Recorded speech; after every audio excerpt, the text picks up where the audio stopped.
আধা বেলা মানে কালকের থেকে আজ পর্যন্ত আধা বেলা ছিল রোহিণী নক্ষত্র। কোন নক্ষত্র? রোহিণী নক্ষত্র। তো রোহিণী নক্ষত্র আজকে সূর্য উদয়ের আগে মানে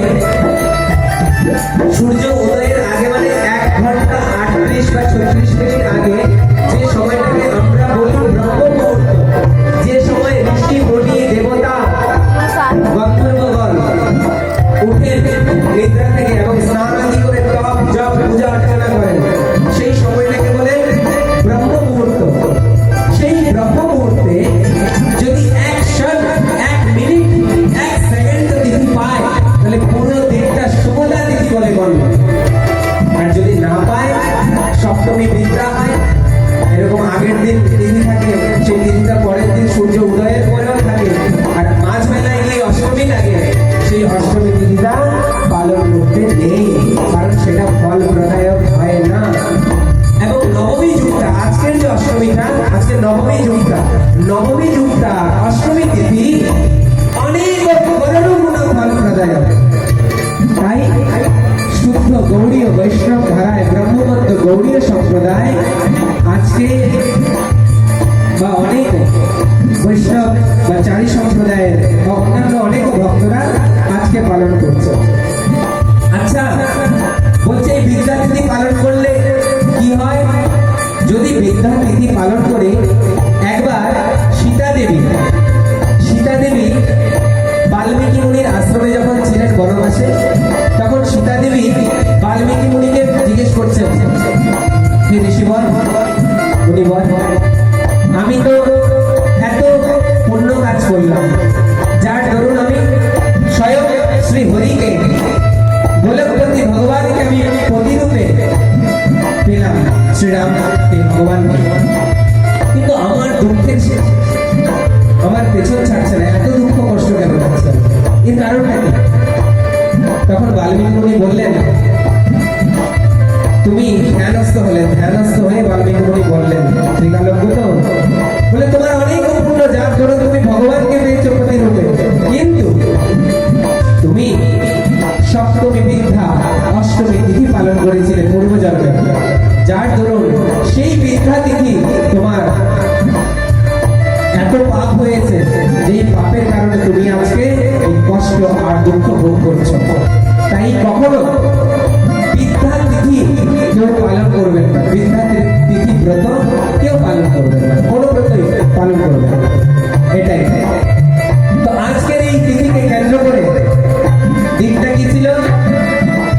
বুধবার, আর 8 ঘন্টা পর বুধবার হয়ে যাবে, তাই না? আচ্ছা, মাসটা কি ছিল? ভাদ্র মাস। এটা কোন মাস? ভাদ্র মাস। আচ্ছা, নক্ষত্রটা কি ছিল? রোহিণী। নক্ষত্রটা রোহিণী। তো আজকে নক্ষত্রটা সূর্য উদয় থেকে পেয়েছে রোহিণী নক্ষত্র, তাই আমরাও মানব রোহিণী নক্ষত্র, যেহেতু ছেড়েও দিয়েছে তাও তিথিটা। আচ্ছা, কারণ কি ছিল? কারণ বাবা কারণ এতগুলো জিনিস একসাথে মিলে যাচ্ছে আজকে তিথিতেও। সমস্ত কয়েকটি তিথি বা দিন, বার বা সময় সবগুলো একসাথে মিলে যাচ্ছে। যাই হোক, ভগবান দেবকী মায়ের গর্ভকে আলোকিত করে, বসুদেবের চিন্তাকে দূর করে, সমস্ত জগৎবাসীর চিন্তাকে দূর করে আজকের এই ভাদ্র মাসের বুধবার এই অষ্টমী তিথিকে কেন্দ্র করে গোলকপতি ভগবান শ্রীকৃষ্ণ মথুরা দেবকী মায়ের গর্ভেতে পরম আনন্দের একটি মুহূর্ত, যে মুহূর্তে সকল দেবী দেবতা যক্ষ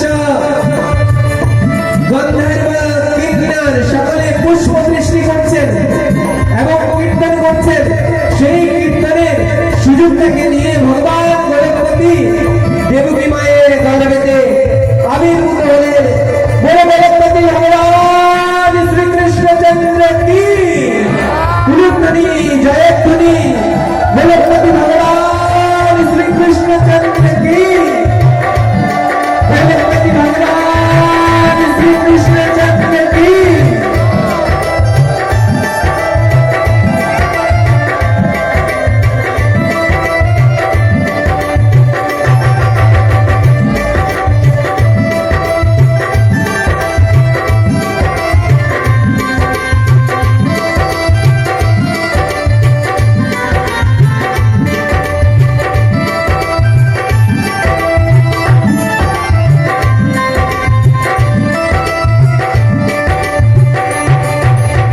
ভগবান আসলেন তো ঠিক আছে, আবির্ভাব দিলেন, কিন্তু আবির্ভাব কেমন দিলেন? দেবকী মায়ের গর্ভে না, ভগবান স্বয়ং প্রকাশ হলেন। কিভাবে? স্বয়ং প্রকাশ। মনে রাখবেন, ভগবান কিন্তু দেবকী মায়ের গর্ভে আসেন নেই। ভগবান আমরা জানি না দেবকীর গর্ভে আসেন। ভগবান চতুর্ভুজ রূপে শঙ্খ চক্র গদা পদ্মধারী চতুর্ভুজ রূপে ভগবান স্বয়ং প্রকটিত হলেন। যখন স্বয়ং প্রকটিত হলেন, দেবকী মা বলছে বাবা রে কি, এখন এই পুত্রকে কি করে আমি কোলে নেই? আর কংসের কাছে তো আরো ভয়। ভগবানের কাছে প্রার্থনা করলেন, প্রভু আমি কি করবো এখন, তুমি উপায় বের করো। আমি সংক্ষেপে বলছি। তো ভগবান তৎক্ষণাৎ ছোট্ট শিশু হয়ে গেলেন, হয়ে দেবকী মায়ের কোলেতে। আর আগে বলে দিয়েছিলেন আমাকে বেশি সময় এখানে রাখবে না, যতটা আদর যত্ন করার আগেই করে নেবে তাড়াতাড়ি, তারপরে আমাকে নিয়ে গিয়ে নন্দের গোকুলে ছেড়ে আসবে। তো ভগবান আবির্ভাবের পর বসুদেব দেখলেন সকল সৈন্য সেনাপতি প্রহরীরা সকলে যোগমায়ায় মোহিত হয়ে সকলে অটোমেটিক মায়ার নিদ্রায় নিদ্রিত হয়ে শুয়ে পড়েছে। তাই আজ সেই সুযোগ নিয়ে বসুদেব ভগবানকে নিয়ে গোকুলে চললেন। আমরা আর বেশি সময় নেব না আমি, কারণ আমার অভিষেকের জন্য যেতে হবে। এখান থেকে গিয়ে আমাকে স্নান করতে হবে, আবার ধৌত বস্ত্র পরিধান করতে হবে, মন্দিরে যেতে হবে, অর্চন করতে হবে, তারপর অভিষেক। যাই হোক, তো আমি ভগবানের যে জন্মলীলা সংক্ষেপে বর্ণনা করলাম। আগামীতে আমরা আরো শ্রবণ শুনব। আমি একটি কীর্তনের মাধ্যমে এখানে সমাপ্ত করব।